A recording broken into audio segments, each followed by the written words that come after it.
Assalamualaikum warahmatullahi wabarakatuh. Baiklah, kami dari kelompok 6 akan menjelaskan materi mengenai kualitas air. Sebelum itu, perkenalkan nama saya Rahmat Ramadan dan teman saya Ruiyah Wulandari. Baiklah kita langsung ke materinya saja. Yang pertama ada karakteristik fisik perairan.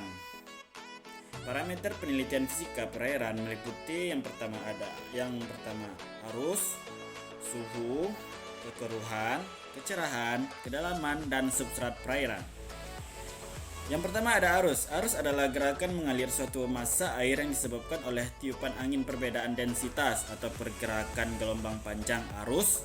Gelombang panjang arus memegang peranan penting dalam pergerakan zat hara di perairan. Zat hara tersebut berguna untuk pertumbuhan organisme akuatik seperti plankton. Yang kedua ada suhu.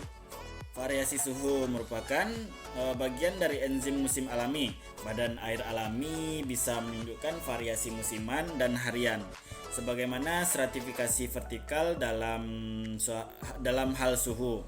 Organisme perairan mempunyai batasan suhu atas dan bawah untuk pertumbuhan optimal, masa bertelur, pengeraman telur, dan migrasi. Batasan-batasan ini bervariasi dari spesies ke spesies lainnya. Perubahan dalam rezim suhu bisa mengubah distribusi dan komposisi spesies pada komunitas perairan.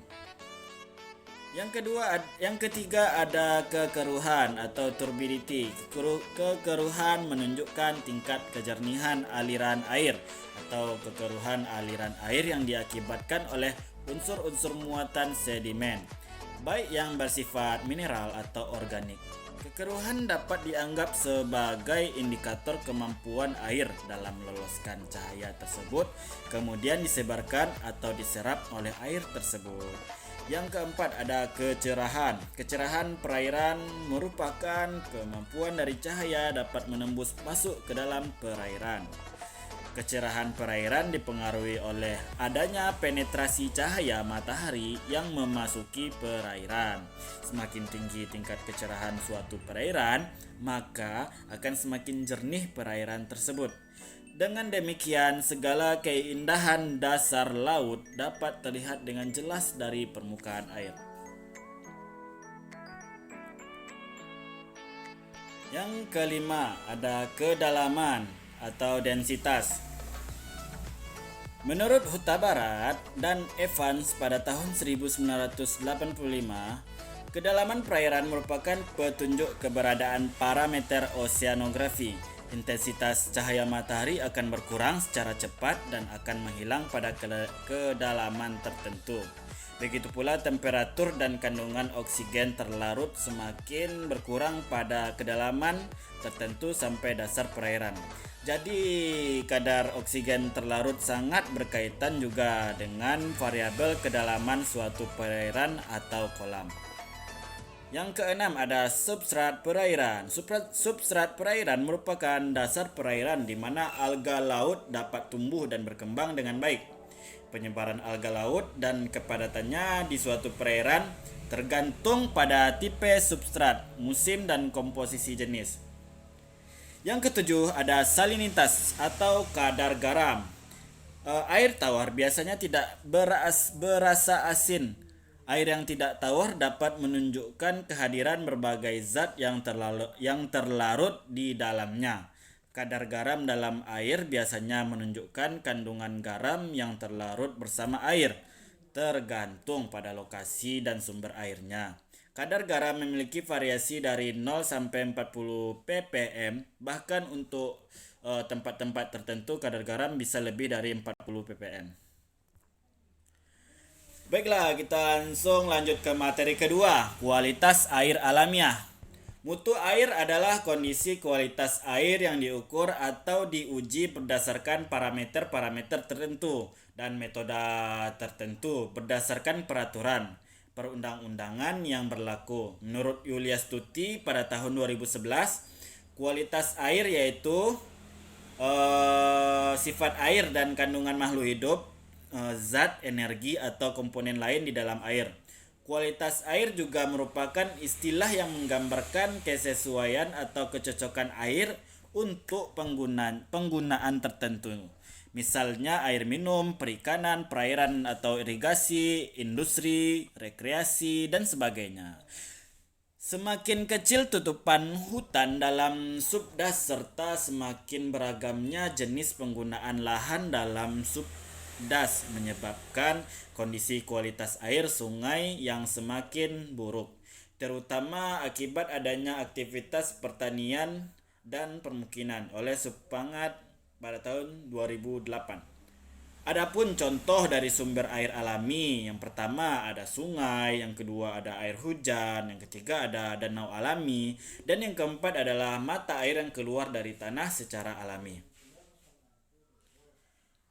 Yang ketiga, selanjutnya materi ketiga mengenai kualitas air permukaan. Air permukaan adalah air yang berada di atas permukaan tanah.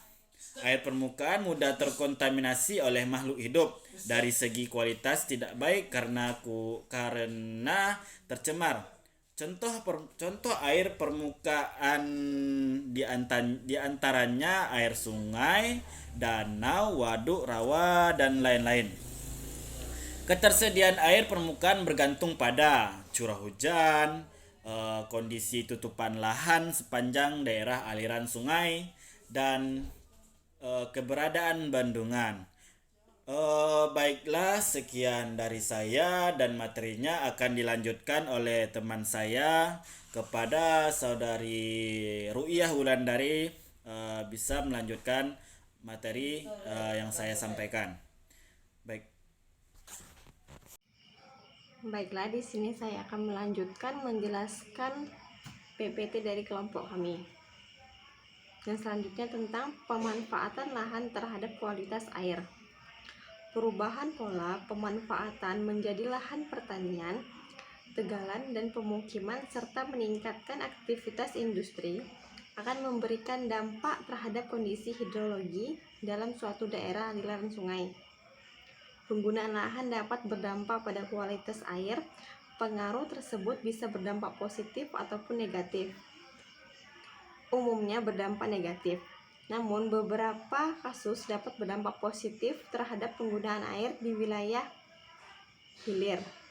Pengaruh yang ditimbulkan dapat termasuk perubahan jumlah sedimen dan konsentrasi hara serta ragam garam-garam logam dan agrokimia. Ada beberapa contoh pengaruh terhadap lahan.